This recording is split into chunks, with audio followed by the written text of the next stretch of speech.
Welcome everyone to episode 198 of the Broken by Concept podcast. We've got Nathan, Mott, and myself, Coach Curtis.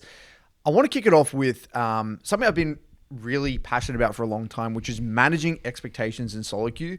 But specifically, something I've noticed at the moment is an inundation of people complaining about AFKs, trolls, negative experiences in their solo queue. But instead of being, oh yeah, you're wrong, that's not happening, whatever, I'm actually gonna side with you guys for a moment, and I just want to just be real here. Something I've noticed is at the end of each and every, usually a season, but now in the case of it, it's a split. People tend to lose their minds a little bit in solo queue. There's a few observations that I've made. And the reason I want to talk about this is more through the lens of managing expectations, which will allow us to have a healthier relationship with the game and therefore perform in solo queue and express our best self, okay? That's what this podcast is all about. So, first things first, specifically in my Below Platinum program, what I've noticed is that I've had a few DMs and a few people saying, have you guys noticed a lot more AFKs? Now, usually I would write it off as like, yeah, that's whatever. They're just hyper-focusing on those auto losses. But the reality is that at the end of the split, what you get is a combination of either one, a person who is trying to make a climb for a particular elo bracket is getting really, really flustered. Let's take an Emerald 1 player who's trying to get to Diamond 4 or a Diamond 1 player trying to get to Master Tier. They're so focused on LP that they get very, very angry when things don't go their way. They're more susceptible to tilt. They're more susceptible to lapsing on their process. They're more susceptible to raging at people, etc., etc. Now, it's only about the win. It's only about the win. Zero improvement, zero specifics in the decision making or review. But they're aware of it. They're actually aware of it. Absolutely. They say that I'm going to lapse on my... They're just kind of claw. Yeah, 100%. And then the second type of people is that they've already got the result they want and they don't want to demote. And so what happens is people still want to play the game of League of Legends. So what do? They go on their Smurf accounts. And when they play on their Smurf accounts, they don't give a shit. They dick around. They play different champions. They test different things. And they just AFK because they don't care. They're on a Smurf account. And that's impacting the next group of people. It's sort of like a snowball effect. And then that person in that game that Smurf's playing in, they're really trying to get to their ranked. And then they're getting frustrated. And then it's just like this trickle down the ladder. It's a trickle down effect. Exactly right. Because, just because let's say there's someone who got Diamond 4 and they don't want to demote to Emerald 1, and let's say they go Smurf in Platinum, then you're affecting the person who's trying to get to Platinum to Emerald. And then vice versa, going down and down and down the ladder. You're right. And so I'm here to say, this is just a thing. I'm not happy that it exists. It's just the reality of human nature and the how emotional and how significant the rank is. And the reward system. Of the end of a split or a season. Exactly. And I think that, and I think it's important to understand that this is happening because this is why a lot of people even choose to not play at the end, the last week or two of the split, because it does get very chaotic. And if that's you, that's fine. I'm actually okay with that. In the past, I probably wouldn't have been, but if you genuinely feel as though you have a negative experience at the end of the split, that's okay. But for those of you who are playing, please understand that, yes, your games are likely going to be more volatile. There probably are going to be a little bit more trolls and negativity and crap. And you just have to understand that is going to be a part of the journey. That is it, flat out. And it's a fact. Managing expectations. Exactly. And that's not to say that the game's unplayable. No. Let's not use that language, please, community, all right? It's still fine. You can still absolutely play really well and get the wins again over a long period of time, but... I guess we don't really have a long period of time, do we? And again, there is more. The percentages have increased probably. So out of interest, when people ask you, Nathan, have you had that? I'm assuming you've had that question where people say, Nathan, what do I do when I'm getting close to a rank and I'm feeling like I'm just focusing on the wins and I'm not really thinking about the learning anymore? What advice do you give? My typical response is always, I want you to have this experience, go down, and then learn from this, basically. Yeah. I literally don't... I haven't found I can just say one thing and then that fixes it. It's like you just have to go through this painful experience. There's nothing we can really say that's going to change training yourself again and again to understand how the game works through your review process. Have those miserable experiences where you're chasing the rank and then you go down and end up 300 LP and you want to quit the game. It's part of the journey of League of Legends in my eyes. I totally agree. There's two things that I speak about. The first one is using the specifics as a distraction. Absolutely. I'm a massive fan of this, right? Yep. So you're loading into the loading screen And then you're thinking things like, okay, how am I going to play out this early waves? What am I going to do with the early waves here? Oh, how much threat am I under this game? Is this a very high threat comp, low threat comp? How am I looking to play this mid jungle 2v2? Okay, what's my jungle? I've got a Nidalee. Oh, okay, yeah, that might mean they might want to invade. Starting to just distract yourself with the specifics. And the more you can distract yourself with the actual in-game details, the more you can get out of your head and you can stop thinking about the rank and all that crap and just do what you got to do. Where you want to get to in League of Legends is you're suddenly at like 17 minutes in the game and you're like, wow, this is going to be pretty easy to close out this game. Well, you just you end up killing the Nexus and you don't even really realize like, oh, just made really good decisions, back to back to back, good fundamentals, really basic, and we got the win. I didn't even really think about that. That was just a byproduct of my good decision. That's a really, really hard mindset to adopt though for most people. I get that with a lot of my newer members. They say, it almost feels like when you say do your job that I'm not doing enough. They don't actually understand that that League of Legends is a game where doing your job is all that is needed. But doing your job is not easy. But again, there's so many narratives and beliefs and like, again, what you hear from the community about what you need to do to win a game of League of Legends. People don't really understand that fully. Yeah. And I don't think it is something that is intuitive as well. No. It's not. I don't blame them for being confused. It's so hard, right? Because there's one game where you can win the game and you feel like you don't do much. And the next game you feel like you have to play. So it's like people want a nice little neat mindset or approach. They want an answer to every game. Yeah, want an answer to every game, but every game's different. Every game's different. Just tying back to the other thing though, the second thing that I give people, this is actually one of my observations recently in my coaching. So I don't know if I've spoken about this on the podcast before, but I've been really obsessed with this idea of character building. I love character building. That's why my advice is Emerald 1, D4, lose your mind, chase the LP, go down to Emerald 4. That's character building right there. So the way I'm going to use you an example, and then I want to kind of explore this idea a little bit. So let's say we have like we're going to do a case study on Nathan Mott, right? We pull out your profile, out the drawer, and we have this document that says, okay, you played here in season 2. Okay, you did this in season 2. Season 3, you had these experiences. Season 4, you had these experiences. And we go through year by year, and we can jot down and we can actually observe what happened in each and every one of these seasons.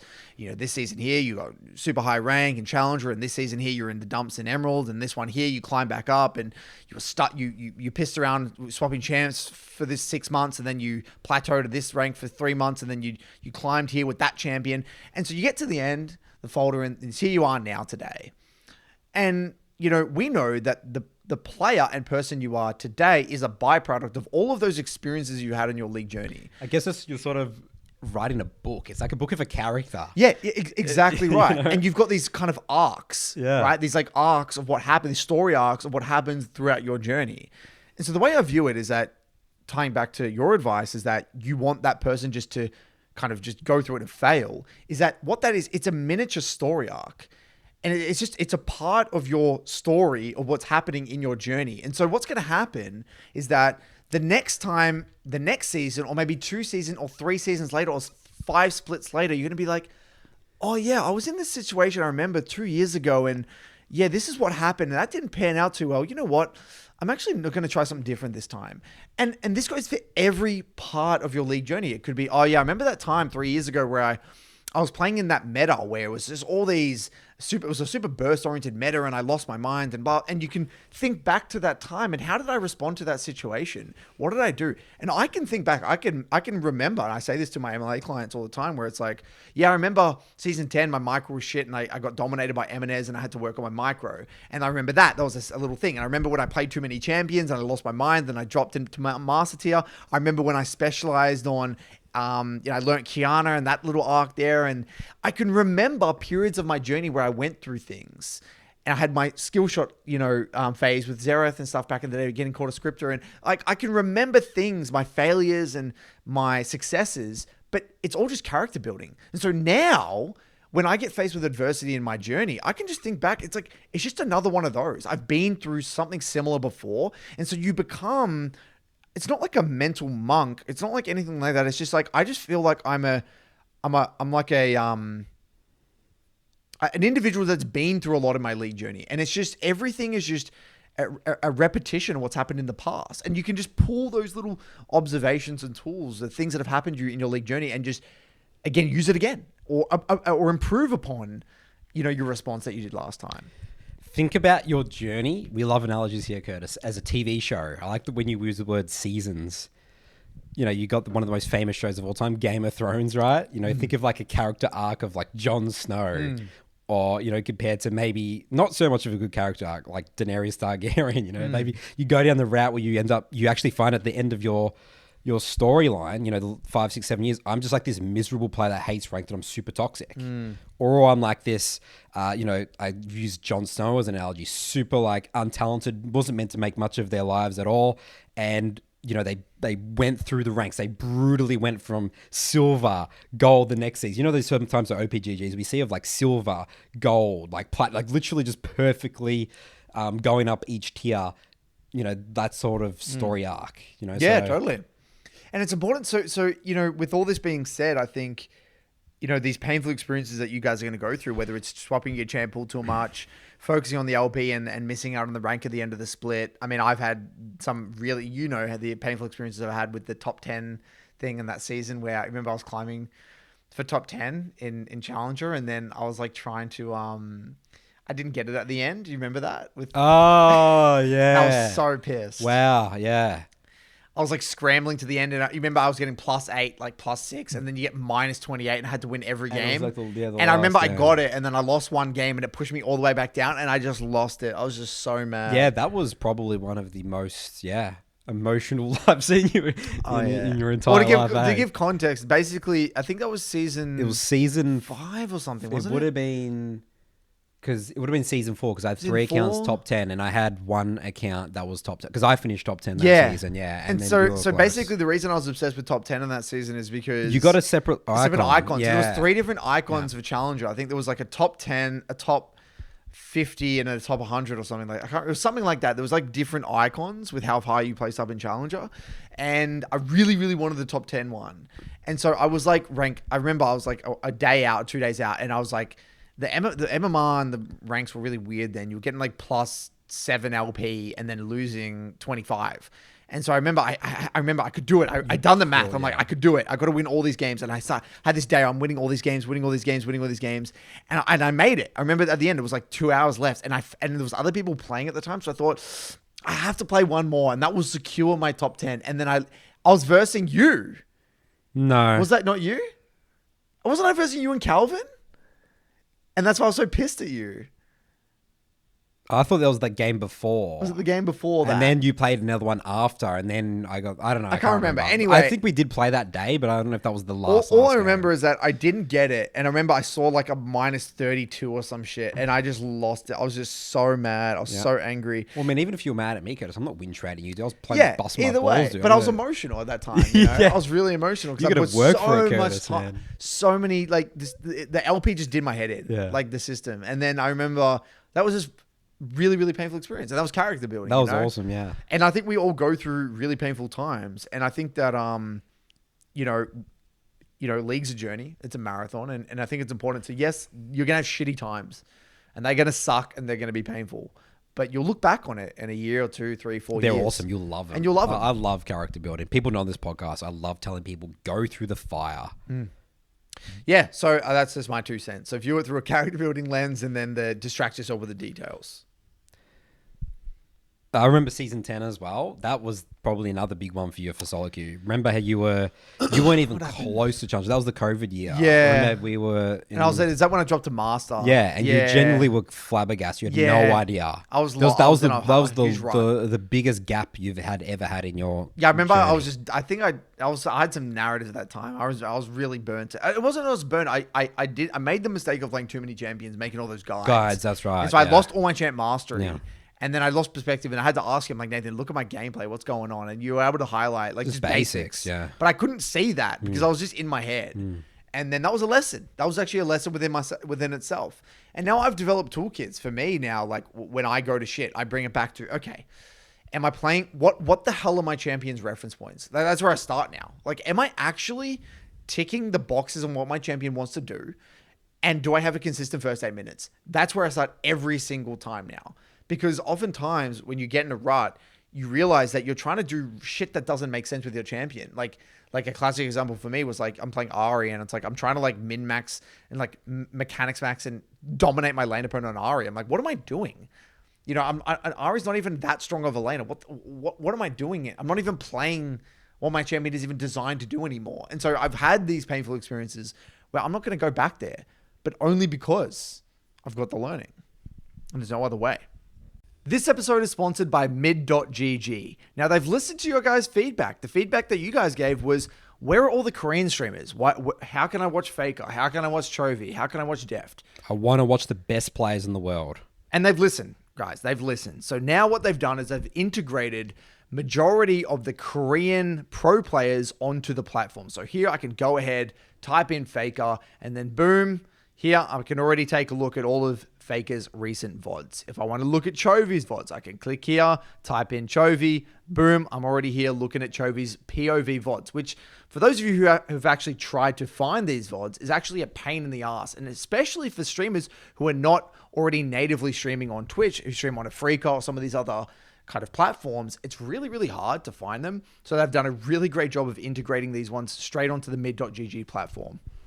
You can sort by champion, matchup here. As we can see, Chovy, obviously he's at MSI right now. So 2 weeks ago he streamed. He's been playing a bit of Aurelion Sol, Hui. You can look at his build runes. Everything's in here.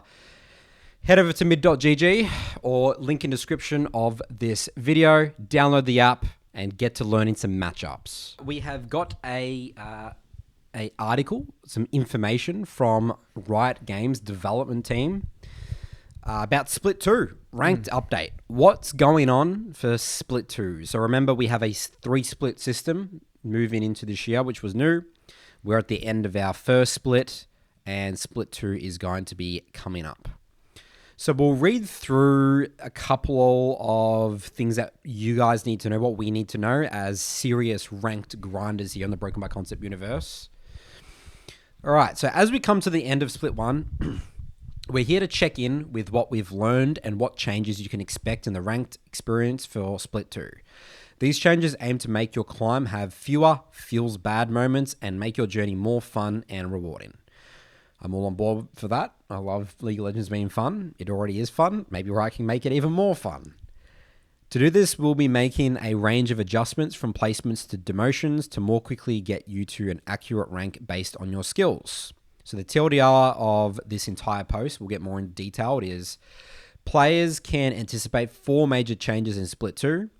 Players will be able to place as high as Diamond 3 after provisional games, previously Emerald 1. So that would be if you're like a Master tier player, the highest, or Master and above, the highest you could possibly be placed was Emerald 1 after your provisionals. So they're increasing that to Diamond 3. We'll find out why in the rest of the post.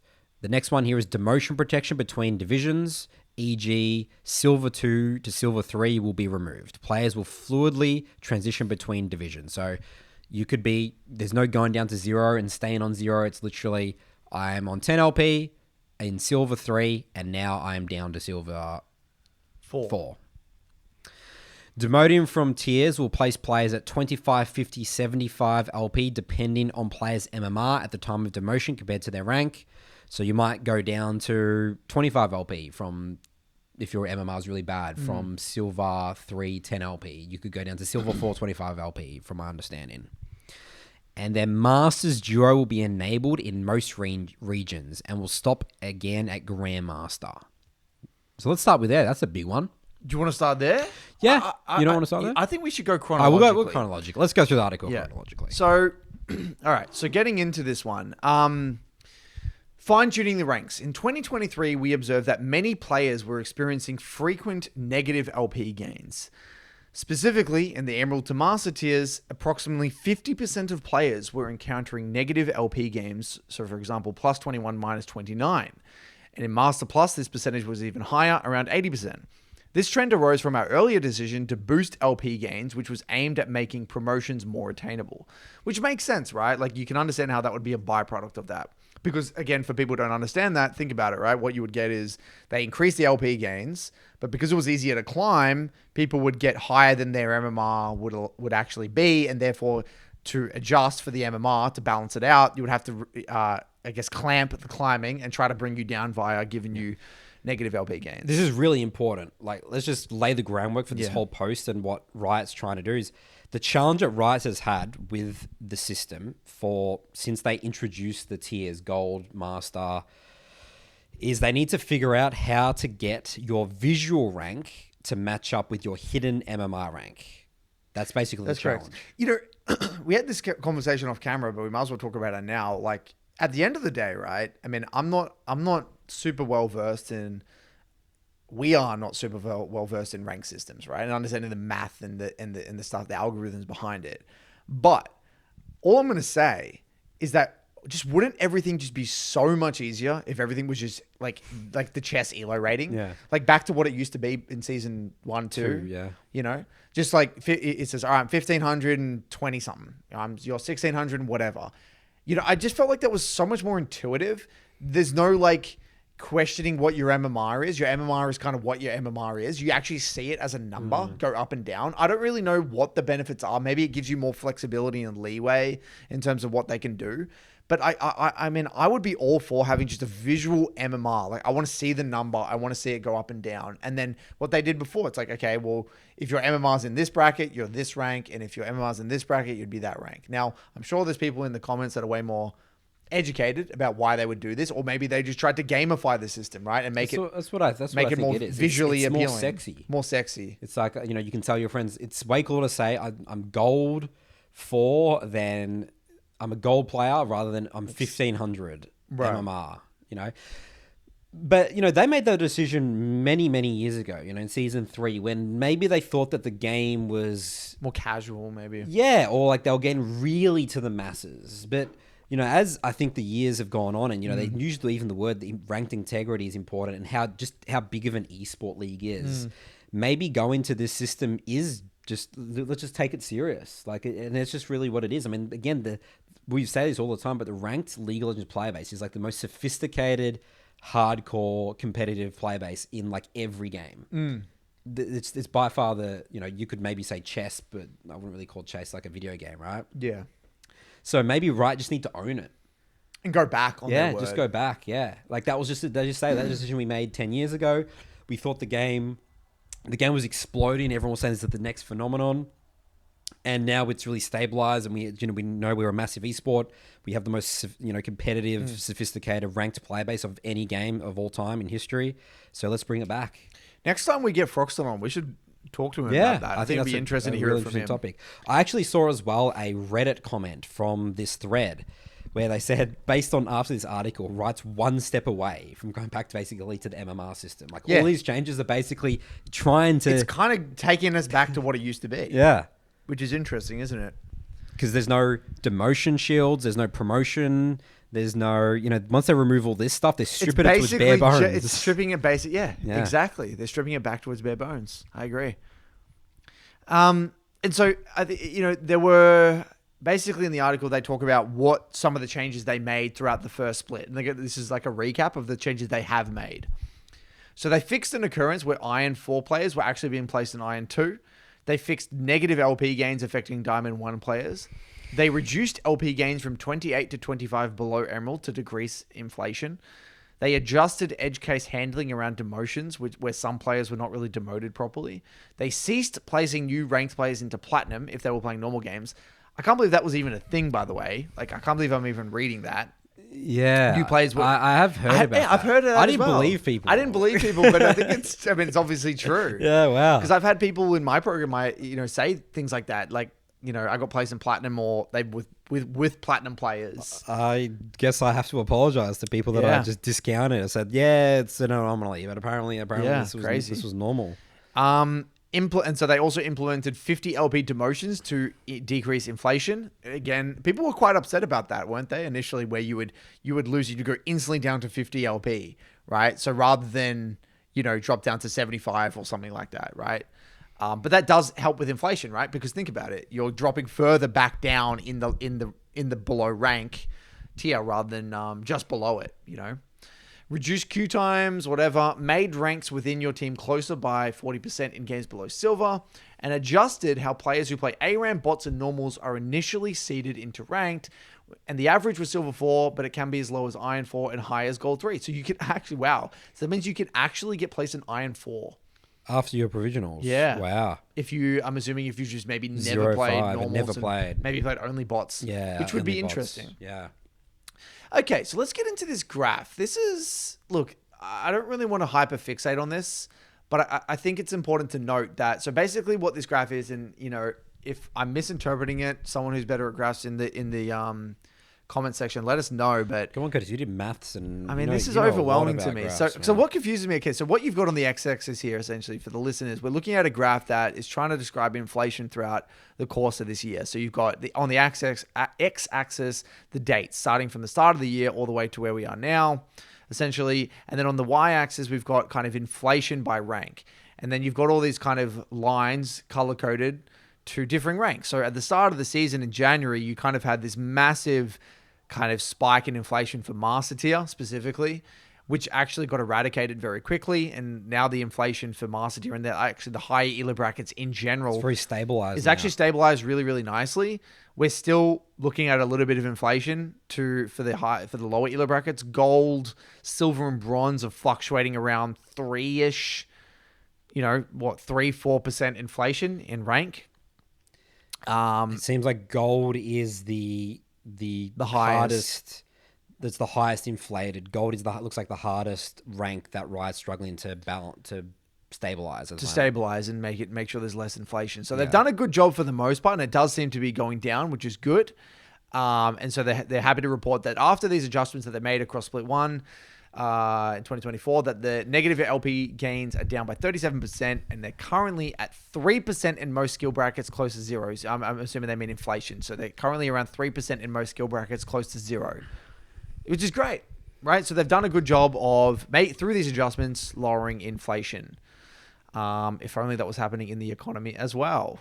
Okay, so moving throw on. that one in there, Curtis. Jab that one in there.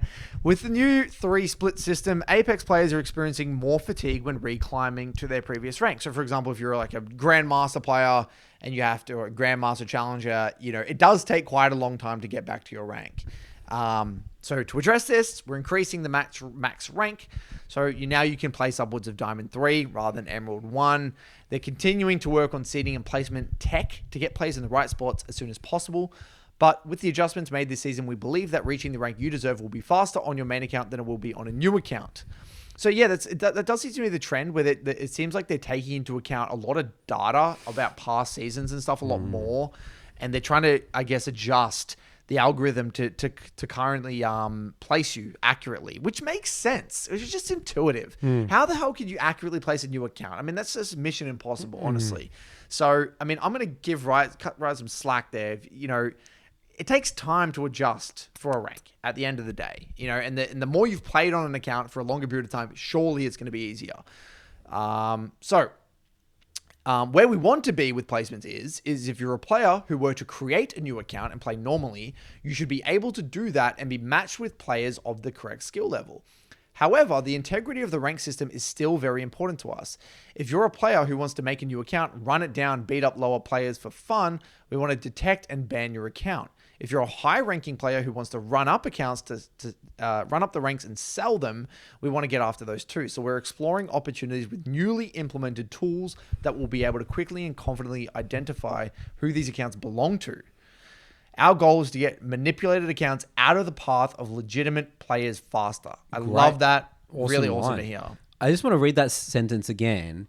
If you're a player who wants to make a new account, run it down. Yeah. So they go low, tank it and then beat up. And then win an iron. That's like a popular, that was like a marketplace for Iron 4 accounts. They were very expensive because they will do that. Exactly right. So that's really good. That means that those accounts will lose a lot of value then because you would just get banned. Yeah. They would get detected. Yeah. That's right. So the next section here is making demotions dynamic. So getting demoted to 50 LP when dropping divisions, for example, Silver 2 to Silver 3, felt pretty bad. But it was an emergency lever we needed to pull to keep inflation under control while working on a better solution.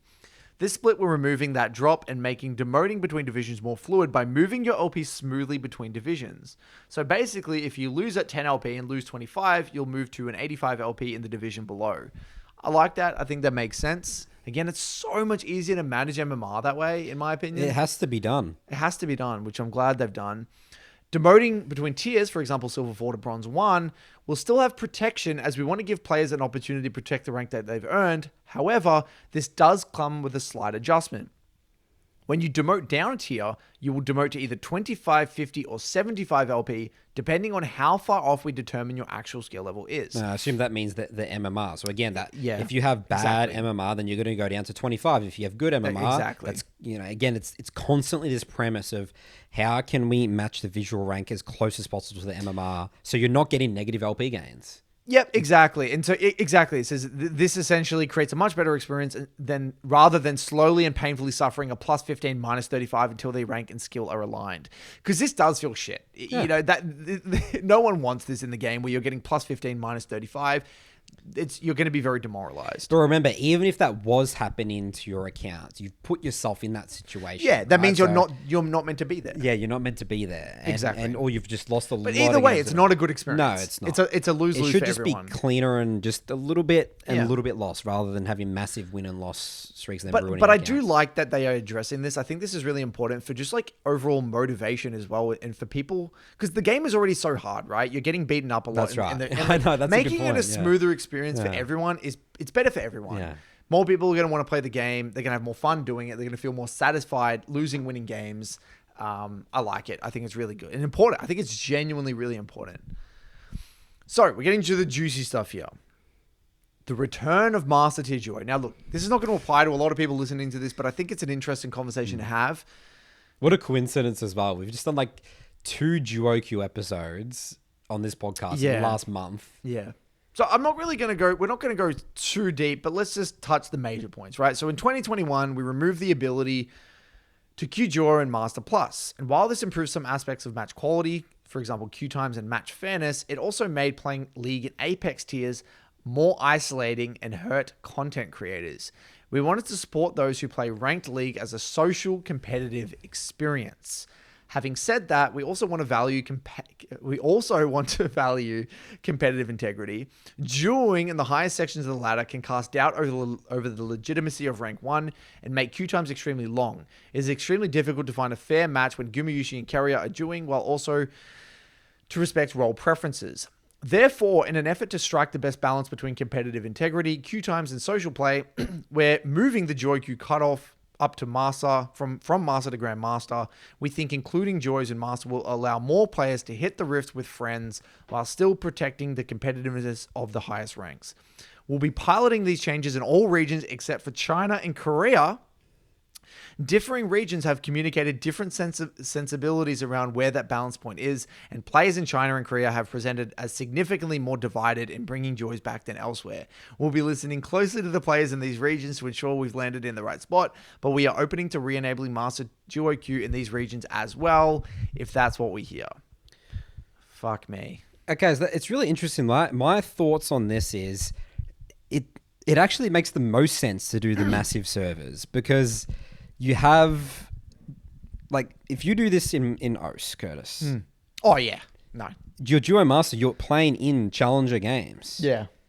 So, but on a big server, there's going to be like enough Korea and China, there's enough them. Masters you play. Yeah. So, yeah, I think that makes sense for the social competitive, and then the competitive integrity for. But it's worse on the small servers. Yeah, it's 100%. Worse on the small servers. But okay, so there's many ways to break this one down. The first thing that I want to just latch onto here is the China and Korea have expressed sensibilities around this. How telling is that of the East versus West kind of mentality or approach to the game? Yeah. That does explain a lot. You know what I mean? Like in NA and EU, like this is such a casual. Like just think about that for a second. We're catering. Just really look at this. Catering to streamers. We're catering to content creators and streamers in Master Plus, when Master Plus is meant to be the most competitive for the most competitive people, the people that are actually taking the game incredibly seriously and trying to climb to the highest ranks and pursue mastery in their craft and potentially even go pro.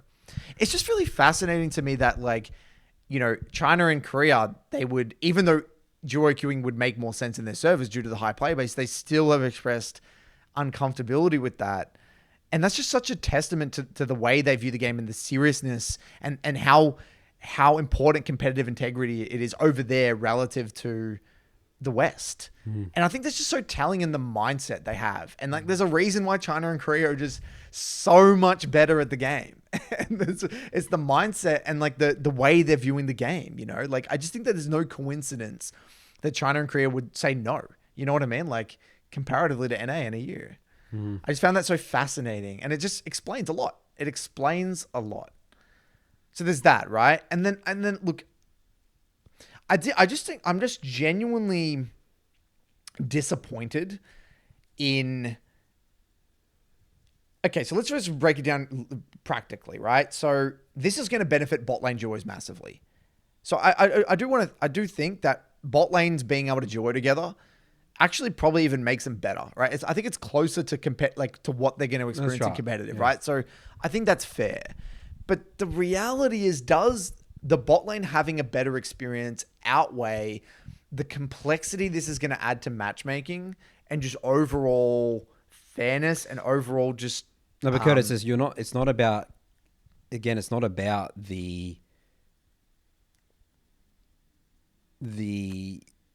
bot duo in having a better experience for competitive. That's not they're saying it's the social, like the mid laner and the top laner duo in there, having two streamers having fun. Like that's not a question they would be asking. Right. Yeah, I mean, so basically what they're communicating is that they care more about the social aspect for these content creators than the actual competitive integrity of the Master Plus ladder. Correct. Which is just incredibly disappointing, in my opinion, because this is all we have. You know what I mean? Like, if you're trying to actually make it and you're actually trying to get really good at the game, you would expect that Riot would preserve competitive integrity the most at the highest levels of play. So to be fair, in Grandmaster Plus, it is a case, which is good. I'm glad they kept it for Grandmaster and Challenger. That is very important. But remember, we're talking about very low amount of players at that point, right? We're basically we're saying that the top. So what is it? What's Grandmaster's top 1,000 on NA and EU, right? Okay. So we're saying basically 1,000 players have the most competitive, and they're really pushing for it. 1,000 players of the whole player base versus the Masters, I think top 10,000 on servers. I'm not 100% sure. So you look at 10,000 versus 1,000. Look, and then the argument that I've heard some people play in my Discord is that some people say, "Oh, I heard someone say my brother quit the game because they didn't allow duo and Master Plus," and I'm like, "Well, that's such a small percentage of players. It's very small. Yeah. The people that are committed and playing the game to Master Tier, usually, if they're wanting to play the game that much, they're not going to quit. So there's that. Secondly, I want to talk about the competitive integrity. Some people say it's not going to affect competitive integrity. Okay, so look, there are going to be games where it won't, right? You have two bot duos versus each other, and it is what it is. You'll also have the premise that it's like, okay, well, you have a top jungle duo versus a bot lane duo. All I'm going to say is that, yes, over a large sample size of games, it won't really affect much, won't it? Over a large sample size of games. But it will be miserable for a lot of... there are going to be a lot more painful experiences, in my opinion. I mean, one game is big. It's important. It's so important for shifting people's... Let's say you're playing a 3-block and your first game just happens to be against 2 pro players or academy players or whatever playing duo bot. That's going to set the tone for the rest of your block in a way, It's like, oh, here we go. I queue up. And this is it. Yeah, it is going to definitely change the dynamic of a lot of Master Plus games. So look, I guess if you're really nitpicking, it's not going to change the competitive integrity in the long run, but it will make a lot of games feel less fun, in my opinion. It will feel more fun for the people duoing, but it will be less fun for the people who aren't duoing, in my opinion. Speaking from someone that only solos, right? So again, I guess I'm biased because I don't duo queue. So at least from my perspective, when it was a thing, it was miserable. I hated seeing duos in the game. I couldn't stand it. It pissed me off a lot. Because then it would become the game of who's going to have the better quality duo. And then also, if there aren't duos in queue, the way it worked is that you would balance the MMR. It's like, okay, well, the enemy team has a duo. We don't, so we have better players. I would always prefer to have the no duo on my team. Right. I think having no duos is easier to be. Yeah, because then what you would have is you'd have the duo queue bot, but then you'd have 3 people off roll, autofill or something. right. It'd be really, Correct. really awkward. Yeah. Or this is the thing that I hated the most. You would have, okay, we got a duo. So I'm the mid laner in a game, right? In my lobby, my bot lane's a duo. But then to offset that, it's put me top. It's put the top lane a jungle and the jungle mid. But then you just type, say, oh, is anyone here a mid main or a jungle main? The jungle then goes jungle, the mid goes mid, and the top goes top. It's the swapping aspect. It's the swapping aspect. So then what you've got is now a duo with 3 people on roll. So then it breaks the system. Yeah, and that's exactly what happened. And for me, this is why I was the biggest proponent for not.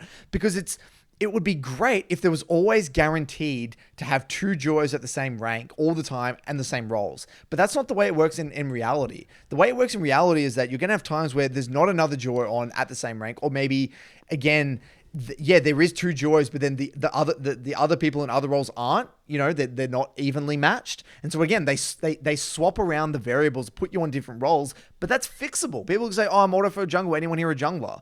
Now, if you removed all communication in the lobby and you couldn't talk to anyone and there was no way of swapping, and then you just got stuck on the role that you got allocated, then yeah, it would probably make the matchmaking a little bit more, with more integrity. But that's not the way it is. That's just not the way it is. So at least from my experience, the fact that is possible, I just can't stand Joy for that reason. That's the number one reason for me. Another aspect to this as well, I reckon that this is actually a fine change for Master 0 to 200 LP. But if you're like Master's up to like 400, some servers are 500. Yeah, 500. Imagine honestly. 2 500 LP players duo in. You're playing in Grandmaster Challenger games still. Yeah, you'll pop into Grandmaster games as well. Yeah, for sure. So this is where I think, how we talked before, we actually think maybe there needs to be a rank in between that. That might make more sense. Yeah. If it was like a 0 to 250 2 or something. For Master. And then there's 200 another 500 one. is another rank. Yeah. Yeah, I agree. There actually does need to be another rank in the Apex tiers. For 100%. Because I was talking with Perry because he did like an introduce yourself, and he was like 1800 LP at the end of last season. Like, think about that. There's like 2000 LP. That's ridiculous. In from the And Apex only 3 tiers. And only 3 tiers. Yeah, it doesn't make sense. Doesn't make sense. And even when you're coaching players, there is a night, they don't even look like the same player, like a 700, 800 LP and like a 0 LP player. Like it's mind boggling how much better they are. Like straight away. So like you're right. There needs to be one between like mid master. Yep. Mid master, there needs to be another one. Then I think I'll be happy. Yeah, I'll be fine. I would agree. I would agree with that. That's maybe the workaround. But that would actually make more sense as well because of the player base is we have that upward trend. It does make sense because think about it. It is a bit weird that there are that many players in Master for an Apex tier. There's 10,000. I remember there's 10,000. There should be another rank, and so therefore the way it would be like the Master tier would then become the diamond of, other years. Yeah. So let's say again, there's 10,000 people. It's like 200 top 250 challenger. Wait, is that how? Yeah, 250. But you want to make because you want top 1,000 Grandmaster, top 5,000, whatever that rank is, and then after that's Master. But you really want to make the top ranks as, like what's the word, like as sexy as possible. Like you want Challenger to really. I mean, it does mean something now. There's a fact. It is good. Absolutely. But I would say Master has lost a lot of its appeal to what it used to have because there's so many people. There's so many people in it, and again, they haven't catered for that, if you will. So. Yeah, I do think that would be good. But, at the end of the day, it's not the end of the world. The game's the game. You can always improve. So is what it is. But for me, it's not really, like you said, this is not the end of the world, but it's like, it's a worrying trend for me anyway. Because touching competitive to integrity at the Apex tiers is just scary to me. Yeah, I mean, I have faith in Riot. They'll monitor this and they'll see what the response is, and I reckon that could change things quickly. And again, they're not rolling this out everywhere, even though I think that where they're rolling it out is at least to make sense. Yeah. But then they will assess. Yep. Yeah. And that's really it. So, nice little article. Seems like positive changes. Awesome. I love it. Looking good. I think it's great. I love how Riot clearly explained what's happened, the mistakes they've made in the past, what's going on in the future, and very clear. I'm very happy with, Riot does a good job. I always say that. But Moving on. All right, so moving on here, we're going to be, typically we go into our Reddit, Summoner School, but we have our own school now, our Skool community. Now, we're recording this episode, Curtis, it's about 72 hours since we launched since we basically launched our community, our forum, and wow, absolutely blown away. We have 978 members at the time of this recording. And, we did not expect this many, because again, so much people are hidden in the Broken by Concept universe. It's just the YouTube comments, but a lot of people don't really engage with that. And yeah, it's been a wild 72 hours. What do you reckon, Curtis, of the Skool community? I was very dubious about this Skool community in terms of the format. I didn't really understand forums for me personally. Yeah, I've never used forums. But you were really like, I think this is going to be really cool. And I was like, yeah, all right, let's give it a go. And I've personally been really blown out of the water. And it's been a really intuitive platform. It seems to work really well. The engagement's awesome. And I think it's just a really inviting space. And you can also tell by the quality of the questions as well, for the most part, are really nice. Love it. It's great. And I just want to, but I think, again, it's still early days. I think there's things we could do even better with like tagging, and I think there's, filtering quality of questions. I think it's getting there. It will get better, but considering we've had it for 72 hours, it's pretty remarkable. Yeah. Well, we said that. We said that when we launched this, that we had no idea where it will be in a couple of months even. We're, sitting there. We're all going to be very engaged in this, obviously. So going to the saying, Curtis, you always hear that saying of quality over quantity. Like I just realized again, we have a very, very high quality community here, Curtis. Yeah. Definitely the best in the League of Legends community. 100%. The most interesting one, we got it pinned at the moment. Alex here asked curiosity about the community's ranks. This is the BBC community ranks. BBC community in our Skool community. By the way, you guys can join if you haven't joined yet in the YouTube link description. Emerald is our most popular, and by far, Emerald, Diamond, and Master. I mean, what have we got? Just think about that, by the way, that there's more Master tiers than Silvers and Golds. How crazy is that? Yeah. Pretty high yellow community, honestly. Yeah, very high yellow in a way. I knew that we coach a lot of Diamond and Master players, so I knew there's a lot of people from our programs, but a lot of new names that I haven't seen, like, oh wow, these people lurkers, like we got some GM players and stuff. I'm like, oh wow, you listen to the podcast, that's really cool. So yeah, really, it's been a very interesting, to see, and this is exactly what I sort of wanted to see where we were at, and I thought this was the platform that would give us that mark or that gauge. So what we're going to do here in this, this will be the new segment that basically replaces this. We might go over a couple, we might go over one. So we've got a couple lined up, some interesting posts that have happened over the last 72 hours.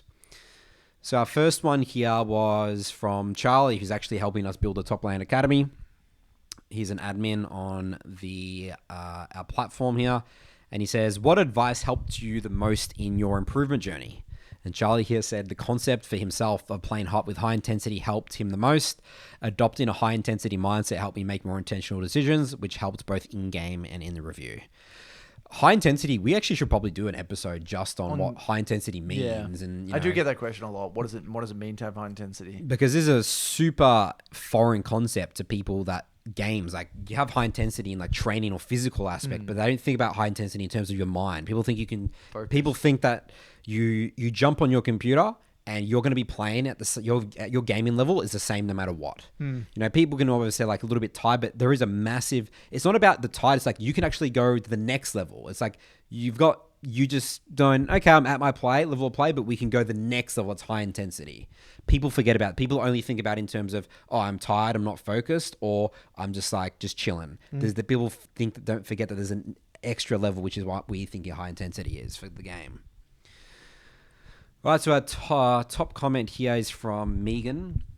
One of the things that helped me most recently was advice to not think about League for 5 minutes between games of your 3-block. I interpreted this to take a short walk between my 3-block. Part of this also being a study on how to invoke my parasympathetic nervous system. That's a very big word for me. In between each game. And this has allowed me to be much more cool under pressure. Haven't luckily had to dip my face in ice water yet though. just to get my mind out of any frustration. Absolute brought me back into the zone each time, and I'm far more able to come to each game super fresh and ready to win. Interesting. Yeah, I mean, getting out of your chair and getting your headset off. It's a game changer. It's actually a game changer. You're like stuck in this like holy world. Like I am just shocked sometimes. This is not even about League, but like, okay, for League for sure. Like literally getting out of your chair and leaving the room and just walking around your place or whatever, getting water. Just literally get the hell off your PC. Just for a few minutes can go such a long way. And this has been the case. So we've been, making guides and making the new Top Lane Academy, right? And sometimes I get stuck in the weeds with like just shit. And I'm just trying to like work on stuff, or even like answering questions in the Discord. And sometimes I just get up and I go maybe make a coffee or something. And I come back and I'm like, I don't even feel like the same human being right now. Sometimes you don't even want to sit back down. Yeah. Yeah. But it's crazy how just like 2 minutes of just like getting off your PC just changes your biology. It does. It just feels amazing. I'm a big fan. And Nathan, I swear to God, remember back in the day, I used to do skipping in between the games? Yeah. I did that intuitively. Yeah, you're back at your house. Yeah. That's what I used to do. That was, how you got into high intensity before we even talked about high intensity or like a break. That was like what I did intuitively. It felt good to do. That was and awesome. this is unironically when I was climbing to Challenger back in the day, season like... That would have been, Three, going four, back to five. the story of you... I remember. You was probably skipping before that season where you Yes. didn't finish top 10. I remember the days. I remember like literally the... You're going hardcore. I remember the days. You skip between each game. Yep, I remember. And I would go outside and I would skip. And so what I would do is play a game, go outside, skip, go play a game, go outside, do a bit of skipping, come back. And that was my routine. And get water and then go back again. And it works for me. That's what I did. So yeah. No, I'm a big fan.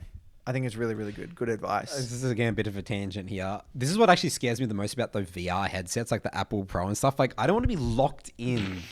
Glued to your face. Yeah. Unless VR headsets and stuff would be cool if I didn't feel it on me, but you see like the Apple Vision Pro or whatever it is, and it's just massive and bulky. That does not look fun. No, that doesn't look like something that you would want on your head for a long time. That's for sure. I'm like becoming a robot, integrated into a robot or something like that. It's terrifying. All right, next one here is from Nikos. 3 main things. Don't spam games. Few high-quality games is greater than more autopilot games. Again, funny, self-explanatory, but a lot of people struggle with this. Number 2, accept my level of play. It's fine to be stuck at my rank. The system is designed to get you stuck at that rank you belong in because all it does is constantly try to find your skill level. If you're stuck at a rank, it just means you're at your current skill level. Fantastic. But how interesting is that? That's just like a finding. How interesting that I always like when I read these, I tend to just like kind of observe it as like a psychological experiment. It's like this person, it's like, and it's not just this person. I'm not trying to isolate Nikos here, but just in general, the League community. It's like, it's such an interesting idea that when you see a rank, we automatically assume that that's not our level of play. Like we do anything to justify that that's not our level of play.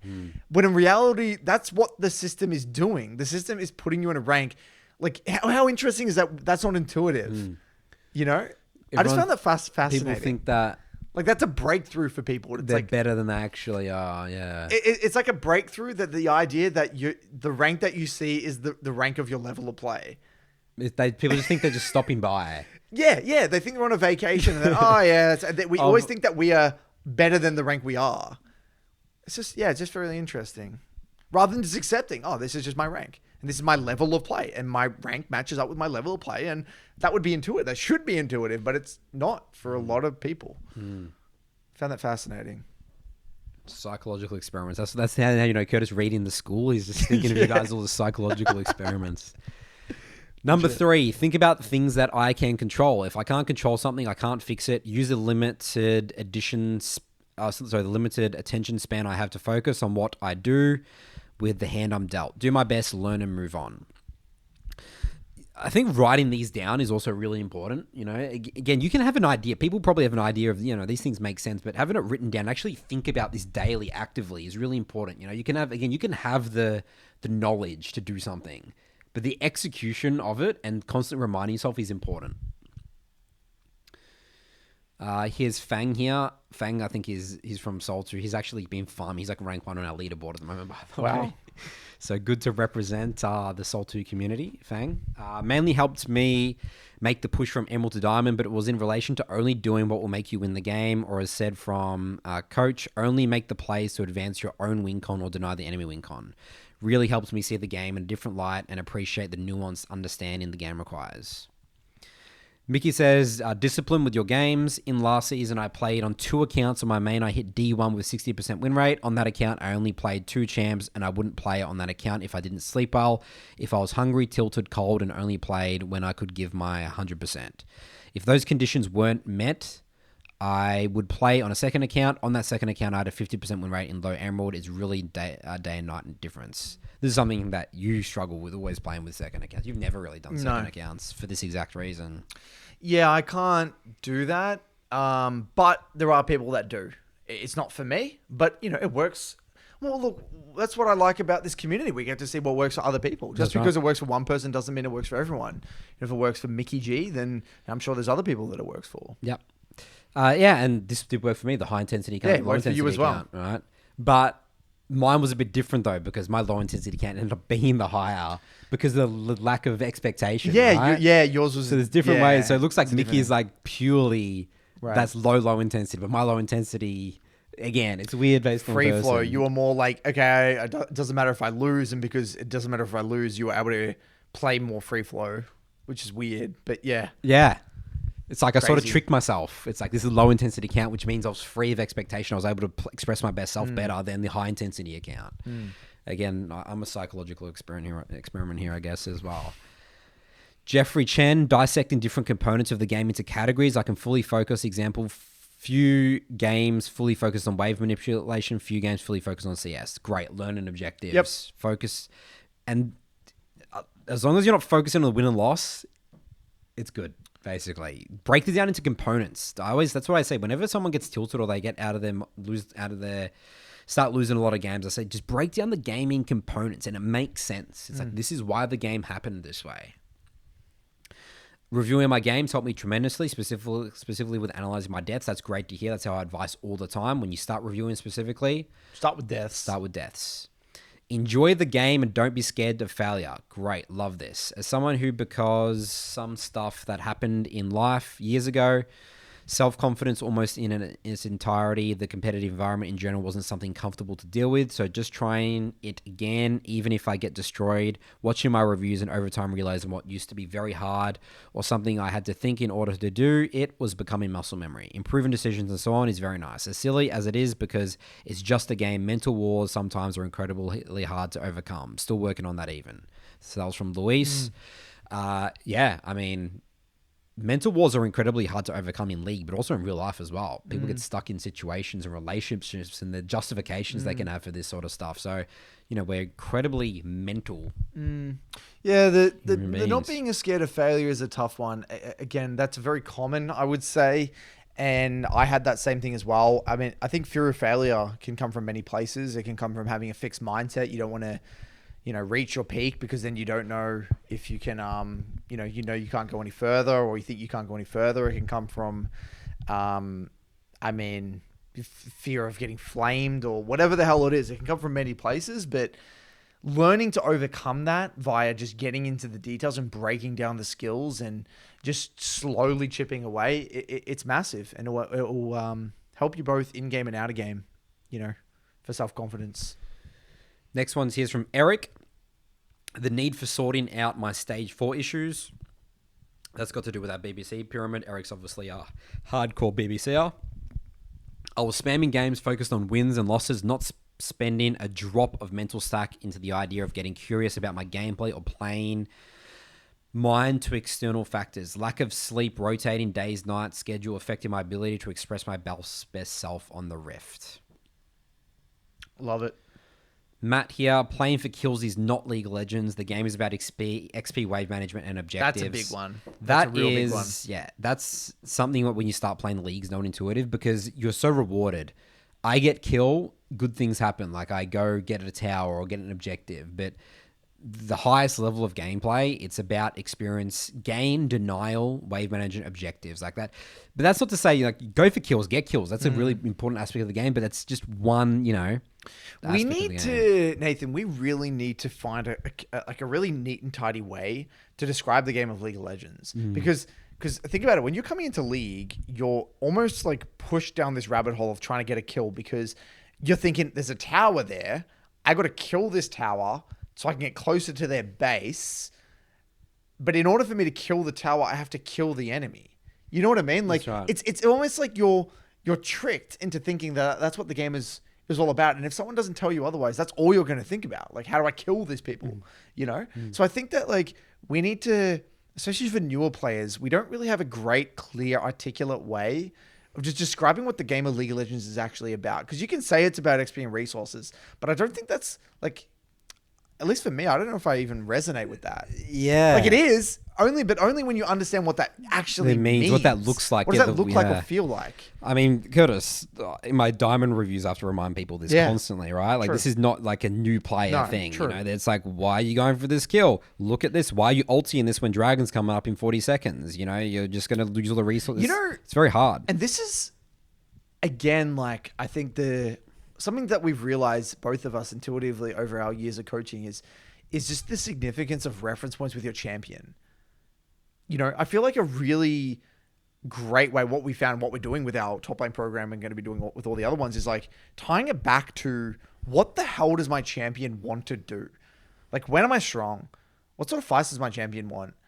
How do I win the game with this champion? And I think, like, for example, recently on Mordekaiser's journey, like, I've just, like, my mid games were just so clean with Mordekaiser purely because the reference points are crystal clear. Solid. It's like no R, no fight. Okay, I want to be at neutral objectives, and then with my R ready to go, boom, and like it's just like black and white. It's just like I go here. Yep, that makes sense. That's what Mordekaiser wants to do. Yep. It's like I don't feel like I'm actually playing to kill the Nexus. I'm just playing Mordekaiser. Yeah. And then the game wins itself. And kills just kills just happen as a byproduct. You're not chasing kills. You're chasing a formula of reference points in a way. Yeah. Yeah. And that's like the way I think teaching the game, like we found, is the most impactful. Yes. And that's what the game really is. It's like you're playing the champion, not the game in a way. The champion is what you play. That is your vehicle. You don't play League of Legends. You're piloting a champion. Yeah, I think for jungle is more so. I feel like you're playing League of Legends. True. Because I'm playing. I got to play around minion waves and stuff. But maybe mid lane, top lane is a bit more playing the champion. Top, especially. Even more than mid. I think more than mid. Yeah. Even more than mid, honestly, because you're just so isolated. Yeah. But yeah, but even as a jungler, yes, I would agree. To probably a lesser extent in jungle, but like still.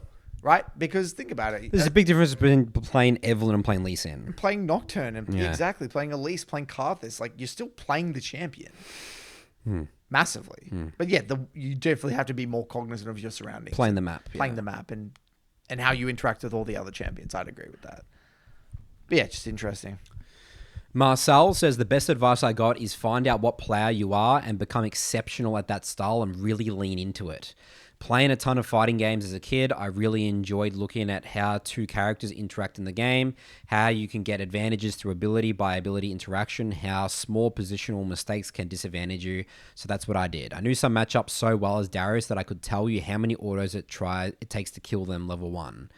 I loved pushing the limits and going for trades with the smallest margins of success and failure, then make them better next time. If my opponent wasn't as obsessed with the details of the matchup as me, they were easy pickings. This drive to learn about the 1v1 made even games where my Nexus exploded completely worth it. Hyperfixation on for long periods of time give you exceptional gains. Well said.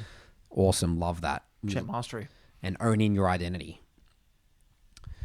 Red Death says, although this is way less advanced and quite a newbie tip, it's probably the thing that had the most impact on my games.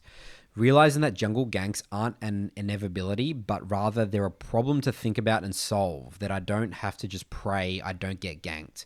Rather, I can try to jungle track, play safe, or at least tell my teammates and ping them to get something in return out of me playing aggressively and expecting to jungle gank soon. I don't think that's simple. I think that mindset of like, the way I interpret this message is that there's a problem and a solution.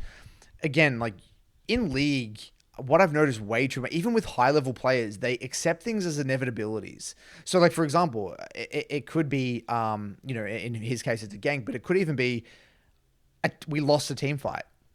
And so we have so many barriers. And again, this is where our ego kicks in. So many reasons to not view it as a problem. Because if we view it as a problem, there's potentially a solution. But if you don't even view it as a problem, you're just viewing it as an inevitability. You don't have to engage in that. And there's no problem solving. There's no problem solving, and you can just move on.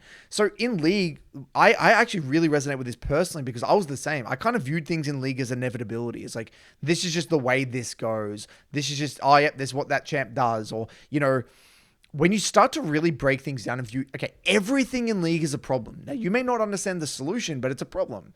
You die to that gank, you burn that flash, you take that bad trade, your wave's in that state, you lose that objective. They're all problems. You may not have the ability to read them and fully understand what goes into that problem, but just having that humility and curiosity to actually think and view everything as a problem with a potential solution, even if the rare scenarios where there isn't a solution, right? Because like you're asking the high quality questions and you're engaging in these problems with a curious mindset takes you very far. So I actually think I personally really resonate with this, and I big time agree with this one. Yeah, I think that it's definitely not newbie at all. No. Srirachi says blocks of 2 to 4 and reviewing every game while trying to take as much responsibility as possible. As simple as it sounds, it's really easy for us to all lose sight of the process and resort to spamming games without reviews every once in a while. Is that from MLA? Yeah, it's right from MLA. Yeah, that's great. That's that right there. That's a full BBC type process right there. Lewis, taking responsibility for my losses by focusing on what I could have done differently rather than getting mad at my teammates. Brilliant. Jonathan says, one of the biggest for me was to not consider surrender votes at all, playing it out and try my hardest to win to the last second of the game. Some people call it low elo, never surrender mentality, but I have to disagree with that with all my heart and soul.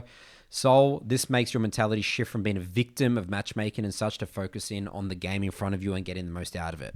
Another one is to try to be as positive as you can. I always have all chat turned off, and when someone in my team starts typing too much or is negative, I just mute that person specifically, but when something good happens on the map, I'm sure to notice it and type a little good job or well played in the chat. I think that FF thing, it's like a movement, right? With the whole ASAP, right? I think that's really awesome that ASAP's kind of pushed that belief. And I think it's even more than not FFing, and this is what we call kind of making the enemy sweat for LP. Yeah. That's what I do. I just default. It's literally now a mechanical aspect in my games. So I say, I'm losing, the game's screwed.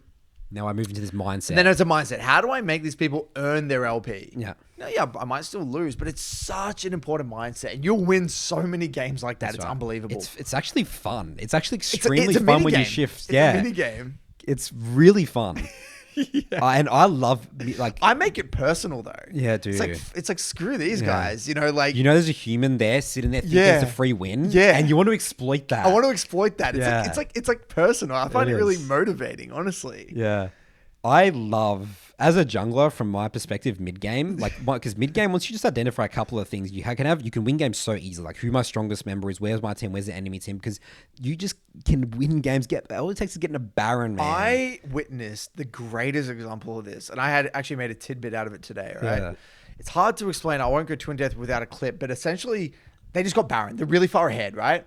And they kind of run down mid, and their top laner goes to the side lane. And instead of the enemy just being like really like,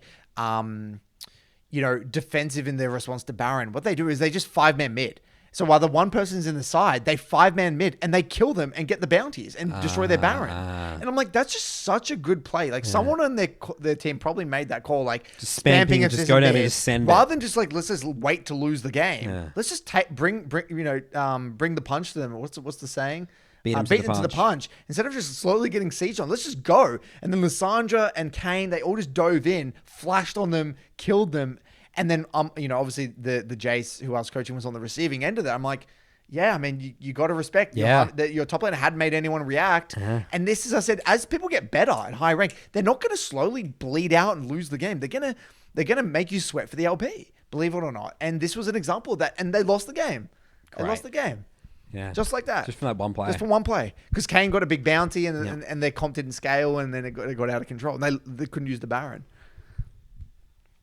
Jarmo says, except that I can't control everything and by extension, except I will lose from time to time. I really like being in control in every game I play. When I'm not, it can be very tilting for me. When I learn to accept not everything is in my control, and when I learn to focus on what I can do to win, I improved a lot. Huge one that most of the community struggle with. You're going to lose a lot of games in League of Legends, and you need to learn how to lose. Paul says you've gotten a lot of success by working on not whining about what it takes to win and just doing it. The saying no to plays is a skill in of itself, yes. Joanne's. I think we had another question in the Skool community about, I think someone mentioned their notes and I said, yeah, saying no to plays is very important. But how interesting is that, again, that concept, isn't it? Saying no to a play is a skill within itself. You wouldn't think that at first glance, right? But it is. It is a giant skill. Being able, and so essentially what saying no is, it's an extension of being able to read a play. That's right. And understand what your job is in this moment in time. Like the one that sticks in my mind recently with the Mordekaiser game, we just like siege mid. I've got no ultimate. I'm going back to the side lane. My AD carry overstays. And then instead of me running back and trying to be the hero, no, you die. I don't care. I'm going to go back to the side. I have no ultimate. No fight. Boom. My ability to say no in that situation is because I know I've read the map state. I know there's no objectives the enemy can get anyway. So even if they die, I don't give a shit. And I know my champ's identity and what I need to do and how I'm going to win this game. Yeah. So that's like a 3-step process you've just gone through there. You've asked, and this is the skill of League. That's why it's hard. It's very hard to do this. And if a fight's breaking out and you have maybe 5 seconds, that you've gone through that process instantly. Well, it's actually... You're a champ by any reference points. Yep. You know what the enemy team can potentially get off this play, even if it goes bad. You've already got a picture of it instantly. Yes. Again, this is hard to do. And then number 3 this is the biggest one. People don't know what the other alternative is. You know clearly go in and farm in, and you're comfortable with that. But a lot of people are not comfortable with that. And I would also say this is only possible if you use your LoL states. I'm not switching That's off. Right. This is what people do. Yes. Because League is a game. You don't. It's impossible to play League when you're only reacting to the events in front of your face and trying to gather that information at the same time. It's impossible. Think about it. If I hadn't used my LoL states before that point, and I'm like scratching my head and like when they switched off, and then that play happens, I can't press tab, look at the map, figure out yes or no, and then make a good call to decision. I don't have enough time. No, it's not possible. Humans aren't capable of that. I'm only able to make that decision very, very quickly because I've already realized the map state. I've read everything. I've already gathered all the information. So processing that information is so easy to do. So League is a game of like constantly priming your mentals, like constantly gathering information. So when shit happens, you're not reacting, you're anticipating. League's a game of anticipation. Anticipation, yeah. That's what it is. It's not reaction. Reaction's a very small part of the game. We'll do a couple more because we've got a lot in here. Mitchell says, I think getting myself ready outside of the game has been super important. Having a dedicated time, drinking lots of water, sleeping well, getting into the mindset. These things make a noticeable difference in my journey. So essentially, like you, it is intensity in and out of the game. Razul. For me, everything changed once I knew how to trade with my champion. You go from going even or losing to always winning lane as soon as you can win trades. From there, winning is simple. This single-handedly made me go from D4 stuck to Masters in 1 month. Yeah, that is... It sounds so basic. Like people would listen to that without knowing the rank and think that's like a bronze. Right? But no, like... trading is one of those things where it's...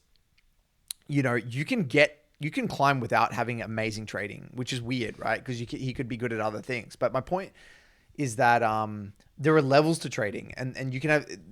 If you're not intentional with your trading, you can really just miss out on a lot. Like trading is one of those things that if you focus on it, it can take you a very long way. There's so many levels to trading, and what I've noticed, tying back to the other one, which is just the simple mindset of, I lost this trade. Is this this is a problem. Is there any way, what could I have done? And that's all it is. It's like, I got hit by this Ari charm. Why? Is this like, it's not like this guy has aimbot. It's not like it's auto locked onto me. Okay, there's a reason I got hit by it. It's because it was so obvious I was going to go for the last hit. It's because I was standing outside the wave. It's because I just made it too telegraphed. And then it's like, okay, well, if that's the case, then what's the solution? I could have maybe baited that out. I could have given that one. I could have actually used the minions to block the skill shot. I could have actually had the wave in a different position so she can't use charm here. Whatever, you know what I mean? Then you're in that mindset of thinking about trading in a different way. There's levels to it. And again, you can only tackle this if you see that as a problem in the first place. So yeah, trading is huge. There's just so many levels to trading. I didn't properly play top lane or begin even really my learning journey when we've been learning top until I understood how to trade my champion flat out. There's no next progress for me. It was literally, I lost every single trade. Why? And then there's just no point reviewing the rest of the game, right? That's where you got to start. And then I felt like I was playing a different game. I was like, okay, now I'm actually can play my champion in top lane because I actually know how to trade my champion. Yep. That's the number one, step one. Games can become 100 times easier if you just trading well. All right, last one here we'll do from Casper. Being consistent with ranked. Number 2, having smaller champ pool. Number 3, not tilting at your teammates' mistakes, treating them as a random factor in your games. Focusing on things you can control. Number 4, not overwhelming yourself with learning objectives. 5, making more calls in games, treating yourself as an in-game leader. Ace mindset helps here. Most important thing is to embrace the chaos and adapt if necessary. I do like number 4, which is not overwhelming yourself with learning objectives. And I had that realization as a coach. Like, in-game learning objectives are quite overrated. And I learned that the hard way with a lot of failed clients. And eventually I realized that, you know what, it's better to just learn outside the goddamn game. And in-game learning objectives should be either very, very like one thing or only in the lull states. That's it. So I like that one. I think that's a big one. If you were... led down a wrong rabbit hole and then you start to overwhelm yourself. I got to focus on my farm and I got to work on my leading and I got to work on my tracking TP and blah, blah, blah. It's just holy shit. Yeah. Like, what am I going to do? How am I going to play the game? Yeah. And you can identify, you can go through a game and just identify a billion mistakes. Too overwhelming. It's too overwhelming. You can't just magically look at one game. This is why we talk about bulk reviews and speed reviews, because you're not actually going to improve from just looking at one game and just trying to write down everything. And you can't overwhelm. You can just have an overwhelmed mental stack if you try to focus on too many things at once. That's right. Going to move on to another Skool post. I think we wrap up Skool. We'll do mailbag here. You do mailbag? I think we've gone through enough. Yeah, unless you want to go over another one. Let's go one more quickly. I think some of these were interesting. I did want to quickly talk about this one here. Okay. So the question here from Adrian is, what do you think about narrating your thoughts out loud as a tool for improvement? So the question goes, I've always wondered whether learning to narrate your own gameplay as you are playing is a genuine tool you can use for making better decisions and playing with higher intensity. So the reason I wanted to talk about this one is that I've had interesting experiences with this one, and I do think it's an interesting thing to explore for a lot of players. So number 1, when you first start talking about the game and saying things out loud, it actually makes you worse. So for me, I had to learn how to do live commentary. So talk while playing, which is a skill within itself. And I don't recommend that, but it will be hard at the start to just learn to vocalize what you're thinking. But I've actually found it now in my solo queue quite helpful. So even when I'm not doing live commentaries, saying things out loud, like in your lull sets, okay, so what's the win con?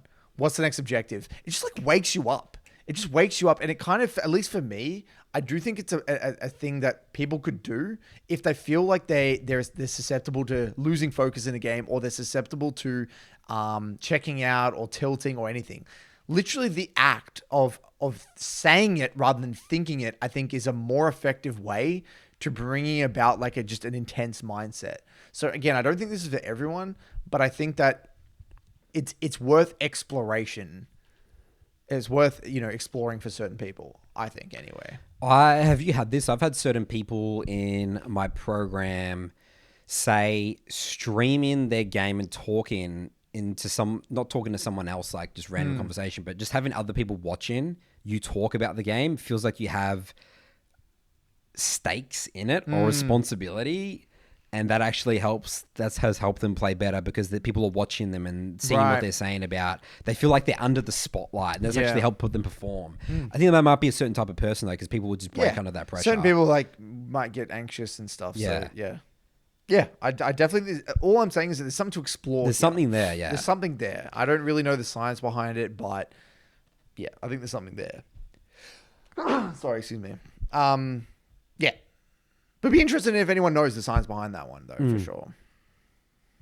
All right. Well, so we were going to go a bunch of others, but went way longer than expected. Yep. And again, it's just demonstrating we have very trained BBC community, Curtis. Like, well, everyone's saying the right things, right? It's amazing. You know the thing about this, guys, we haven't moderated. I think we've like kicked one person. Yeah. Of almost 1,000 people. There's like no moderation. We haven't even written rules yet.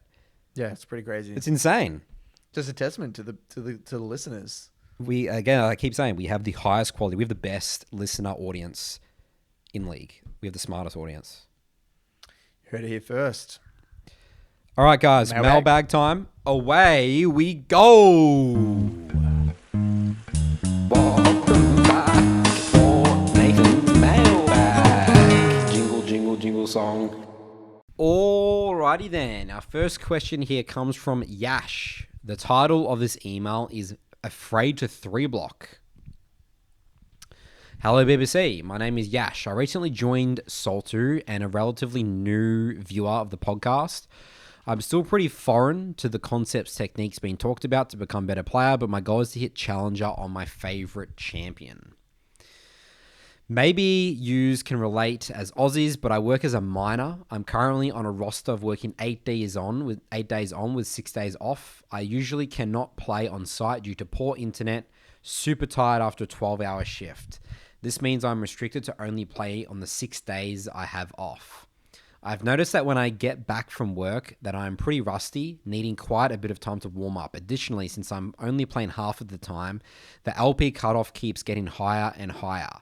I feel like I don't have the luxury of time and I need to practice as much as I can before I have to fly back to work.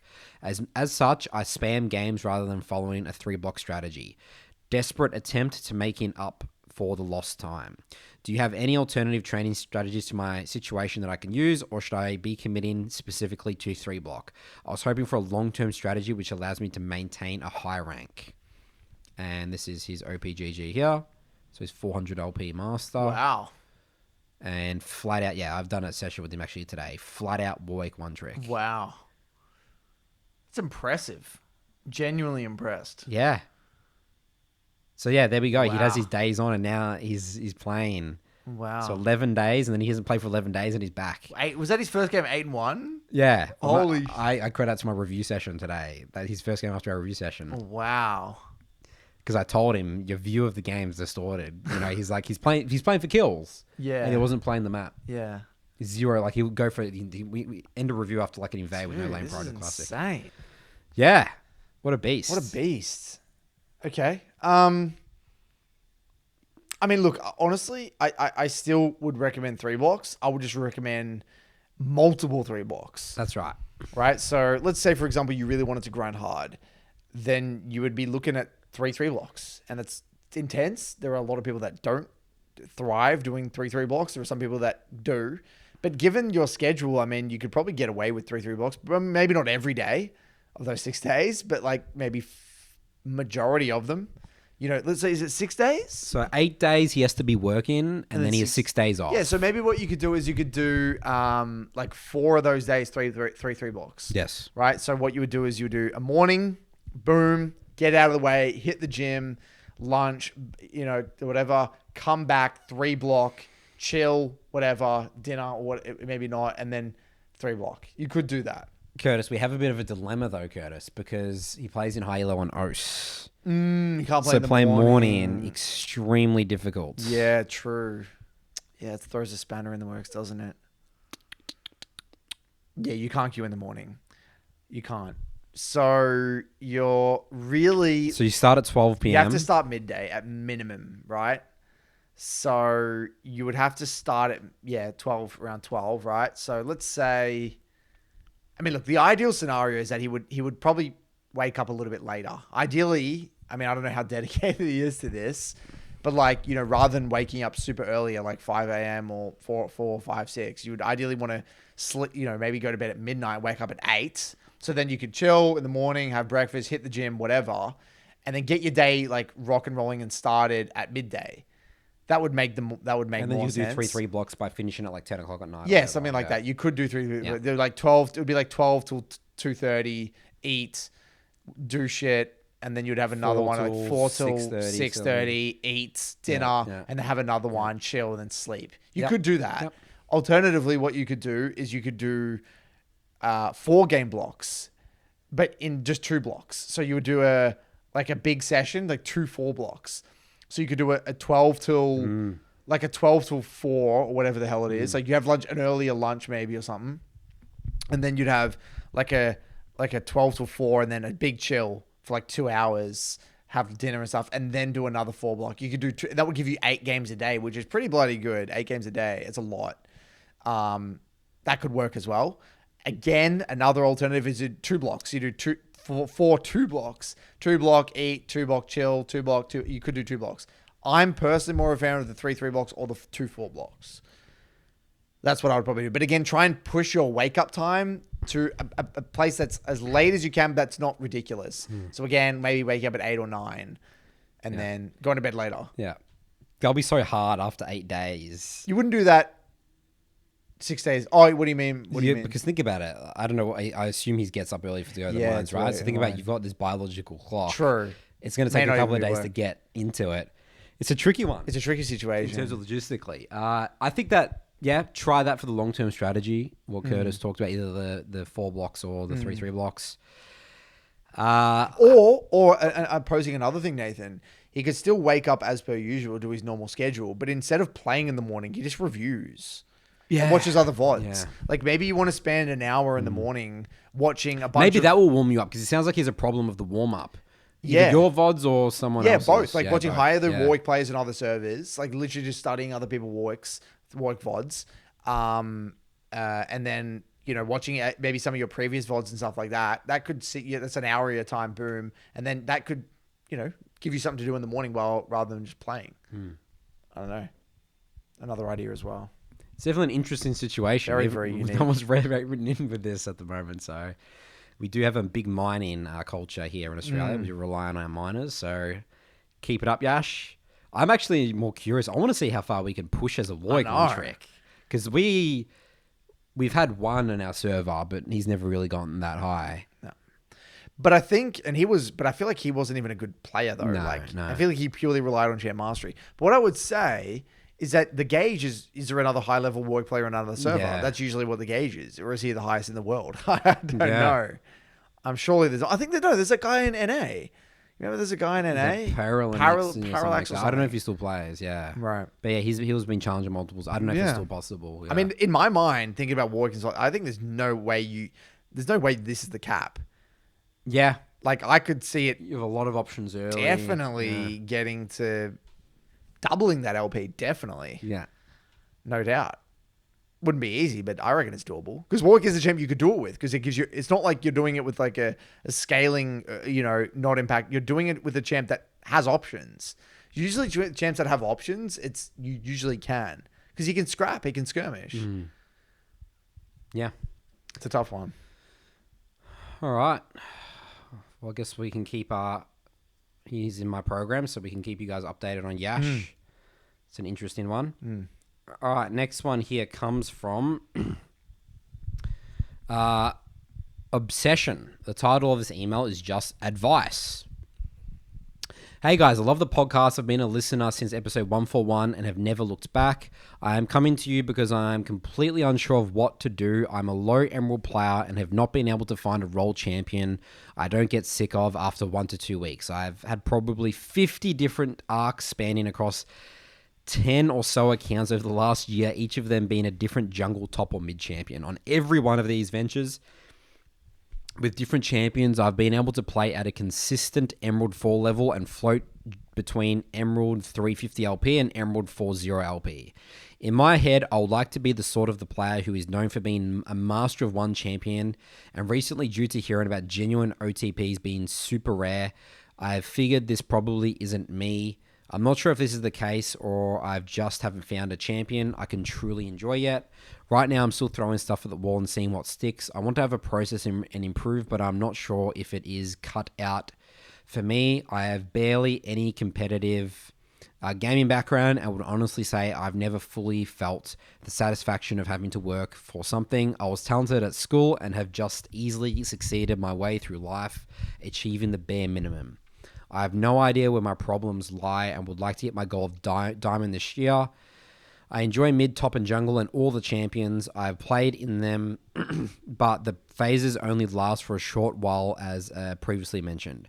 I've tried to keep on playing past the rough patches, but it feels futile, and I don't feel like I'm improving, as well as a nagging thought in my head that carrying on playing is making me worse, which I would admit I am insecure about. There are many questions I would like to ask, but I think this email does a decent job of summing it up. Thanks, you guys. Much love. I mean, look, the reality, man, I can basically guarantee you're not going to OTP. It's not happening. No chance. So you need to just pick a role. Like, just literally don't think. Just, like, pick a role. I don't give a shit, honestly. Pick a role and pick 2 champions that you've committed to in the past that you know you have some semblance of mastery on, that you know that you don't hate and you somewhat like, and you commit to it. Rain, hail, or shine. Right? I'm talking 2 champs, I would say. Maybe 3, but I would say 2 for the start, and we can add a third later on. And you go down that. You set yourself a contract. I'm talking like a 1-month contract. And it's like, I'm going to play these 2 champions no matter what. I'm going to do 3 blocks. Write it all out. Legit, hold yourself like an accountability document. Sign the date. Literally sign it. I want you to get a physical copy as well. Yep. Sign it out. Date it. Do it. Get a co-signer. Put like one a little of your friends or prick whatever. Of blood as well. Put your stamp with the blood on it and shit like that. Do everything, right? And then see what happens after a month. Yeah.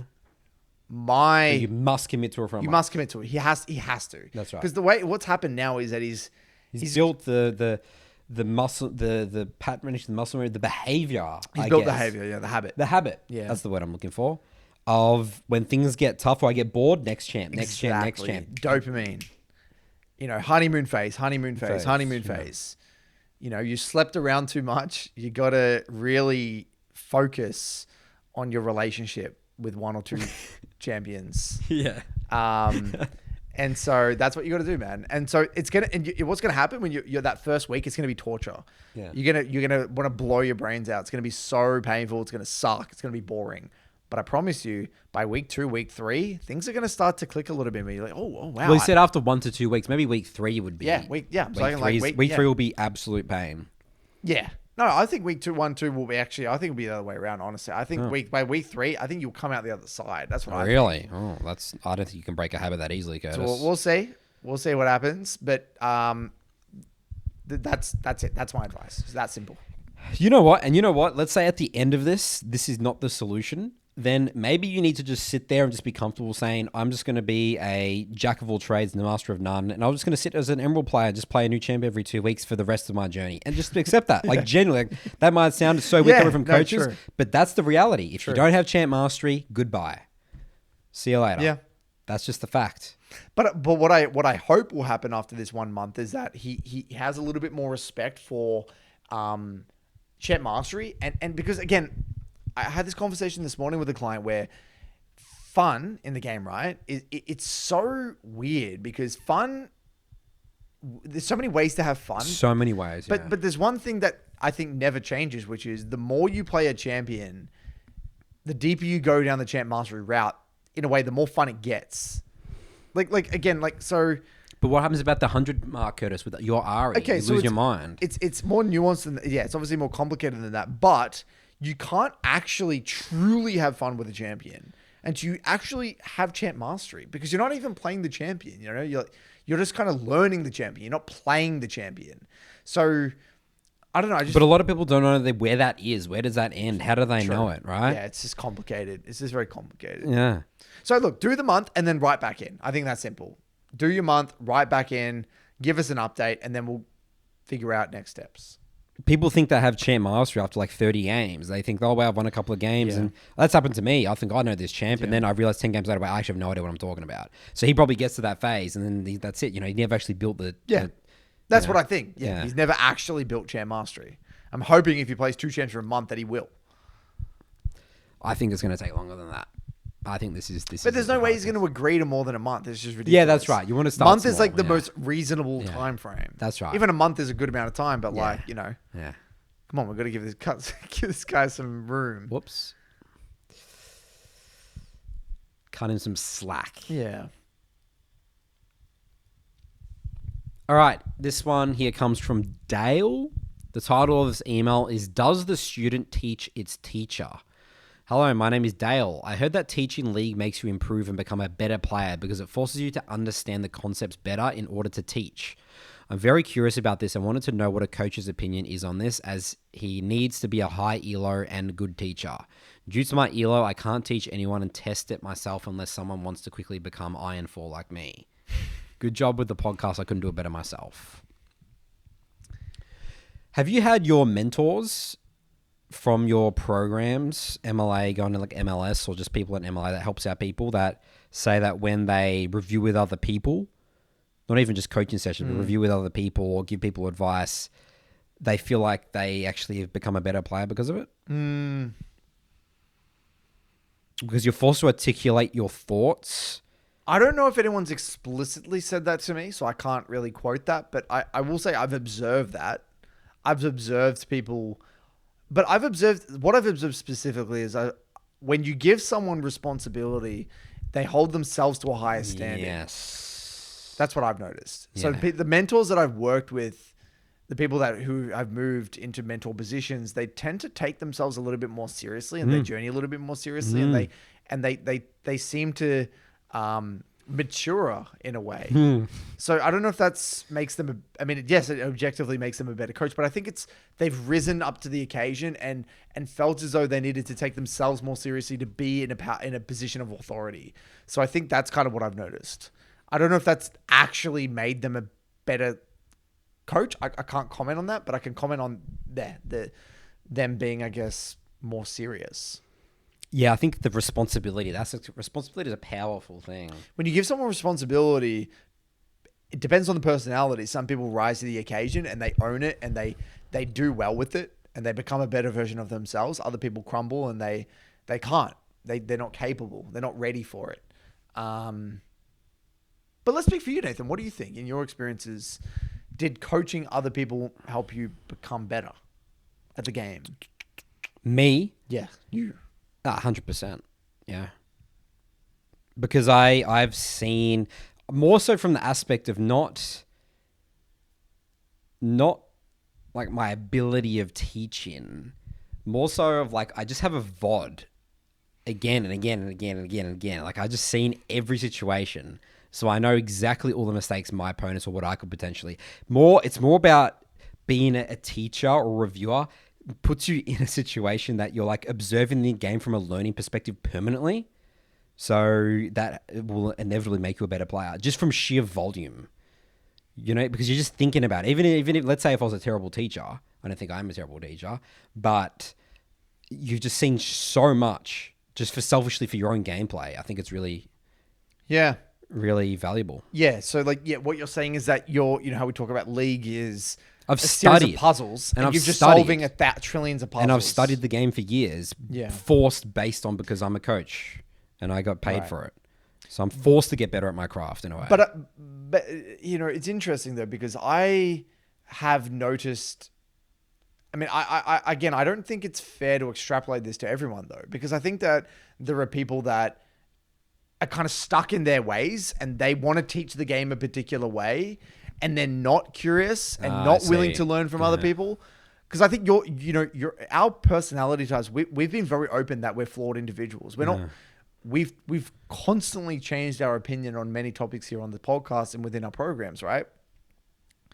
And we've been wrong. We've outright stated that we've been wrong about particular things and changed our mind about things. But that's because we just want the truth. We're just trying to find what is the best way to improve, what is the best solution, what is the absolute truth to improving at the goddamn game. And we don't care how we get there. And we don't Our care how ego, ugly it we don't is. give a shit what it makes us look like. We look like idiots, fools, And the amount contradicting of people ourselves. that have criticized us about, you're from OS, you don't know what you're talking about or whatever. It's just like, okay, you can think that that's your opinion. That's fine. I'm going to do me. I'm going to keep trying to solve the truth. Yeah. And we've just had that mentality of just being curious and just open-minded and a never-ending student of the game. So for us, I do think coaching has made us better as coaches, but I don't think that you can say that coaching makes people better at the game. That's right. I think it's a personality type. Yeah. I think it's a byproduct of curiosity. Also, I didn't ever even had coach in my name. I view myself as a player helping other players. Right. For the longest time. I think that really helped my mind. I didn't view myself as a teacher or a coach. I'm just like, I got into Challenger and here's how I did it. And here you go. And then through that, I guess the community labels me as a coach, you know? Maybe that's a different for you because you were literally the coach from Dials and Coach Curtis. Yeah. So I mean, I already was a coach before your at YouTube. pro level before my YouTube. So yeah, I kind of just stumbled into that one. But yeah, I tend to agree, especially nowadays with what we do. But yeah, so that's my thought. I think it can, but I don't think it always does. Because you've said before, you're a better player now than you were as a pro player. Oh, 100%. But I also think that that's because I am matured and I just developed a growth mindset. And the way that the game was at then, yeah. Yeah, exactly. Like I think that I had a growth. I have way more of a growth mindset now, and I've learned how to learn. Yes. I've learned how to learn. But because if you put me in this scenario that I'm in now with like helping other people get better at the game with the mindset I had when I was a pro player, I don't think I would have learned. I would have been, this is what you do. And I wouldn't have even had a growth mindset towards me being a better coach, which sounds ridiculous. But it's just, I think that just comes with age. It comes with, I guess, care. It comes with, I don't know. It's hard to say. But yes, to answer the question, I do think it can, but not for everyone. All right. Well, that wraps up our episode for today. Join our Skool community. Get involved. As I said, I think I pinned it from their last comment. Let's build the #1 community resource for League of Legends. Better than any Discord. Better than any Reddit. Reddit, what do they call them? Threads? Reddit threads, I think. Threads? No, I don't think it's Reddit threads. Communities. Reddit communities. There's a word for it. Subcategories. Subreddits. That's it. We'll see you guys next week.